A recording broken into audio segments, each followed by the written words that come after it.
Une baguette magique, en tout cas plus d'un tour dans son sac. Il a annoncé 2 nouvelles idées ce week-end pour relancer la consommation. La première, on va les faire dans l'ordre. La première, 2 000 $ par Américain, alors sauf les très hauts revenus, mais les Américains auront 2 000 $. Et ces 2 000 $, il va les financer grâce aux recettes des tarifs douaniers. Voilà ce que promet Donald Trump. 2 000 $ par Américain pour relancer le pouvoir d'achat. Hervé. Alors, il faut faire de l'arithmétique. Je sais que c'est compliqué, mais il y a 340 millions d'Américains à 2 000 $.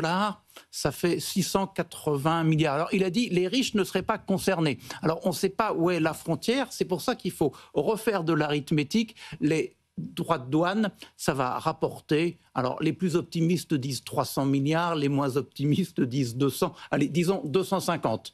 Mais entre 250 et 680... Oui. 250 par an. Par an. Par an. Oui. Mais ça serait... Les 2000 milliards, les 2000 $ par personne...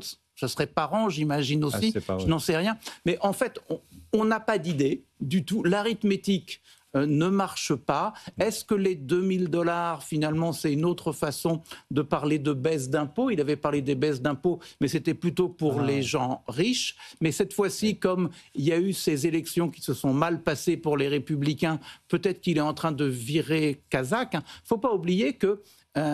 il avait été élu aussi sur l'économie et aujourd'hui, dans les anticipations d'inflation des ménages américains, c'est plus élevé que lorsque Biden est parti. Donc en fait, il a un problème de pouvoir d'achat.